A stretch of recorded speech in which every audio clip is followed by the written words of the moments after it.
پہلے جی ہاں ہاں سلفیوں کا یہ کہنا ہے کہ ووٹ ڈالنا شرک ہے۔ نہیں، ووٹ ڈالنا تحریک شرک کیوں ہے فکر ہے۔ بھائی؟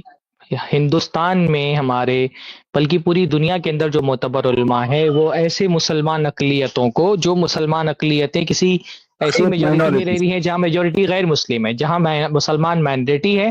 اور جو میجورٹی جو ہے وہ غیر مسلم ہے، ایسے ملکوں میں جہاں ڈیموکریسی ہے وہاں پر مسلمانوں کے لیے ووٹ ڈالنے کی نہ صرف اجازت دی ہے بلکہ بعض حالات میں تو ووٹ ڈالنا ضروری ہو جاتا ہے۔ ضروری اس ناحیے سے میں کہہ رہا ہوں کہ اگر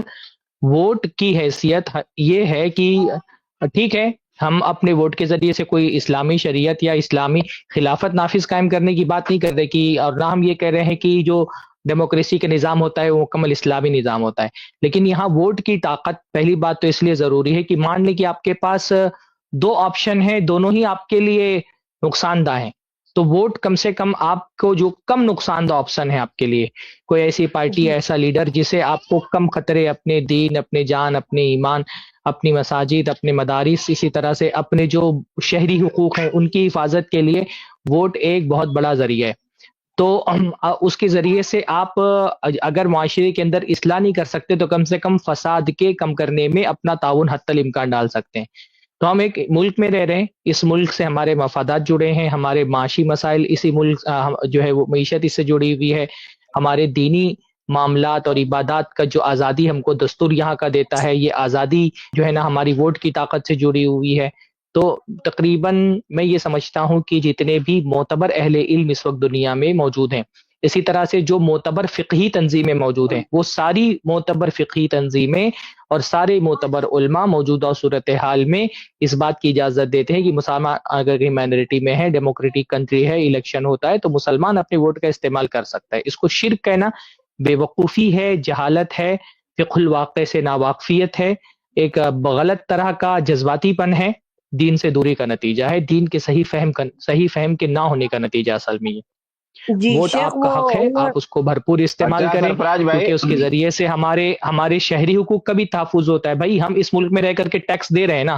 کیا ٹیکس نہیں دیتے ہیں؟ ہم کمائی کرتے ہیں اس میں ٹیکس دیتے ہیں، ہمارے کاروبار میں جو بینیفٹ ہوتا ہے اس میں ہم ٹیکس دیتے ہیں، جو چیزیں ہم خریدتے ہیں اس پر باقاعدہ جی ایس ٹی دیتے ہیں، ویٹ دیتے ہیں۔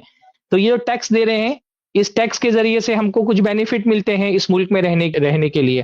اور اپنے ان حقوق کو حاصل کرنے کے لیے اگر ہمارے پاس ایک ذریعہ ہے کہ ہم اپنے ووٹ کے ذریعے سے اپنے حقوق حاصل کر سکتے ہیں،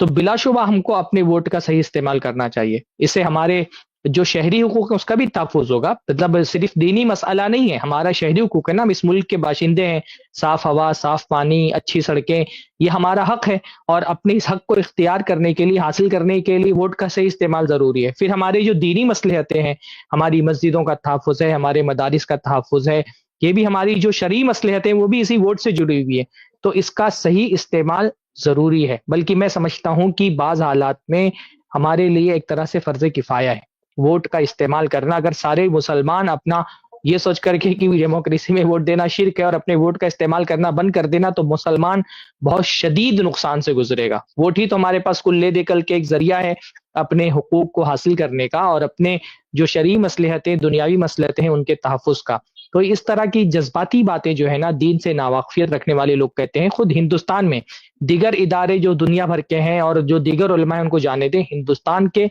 تمام معتبر علماء، تمام مستند تنظیمیں، تمام معتبر دینی ادارے نہ صرف یہ کہ اجازت دیتے ہیں بلکہ اپیل کرتے ہیں، زور دیتے ہیں کہ ووٹ دیں اور متحد ہو کر کے ووٹ دیں، اپنے ووٹ کو ضائع ہونے سے بچائیں۔ جو منہج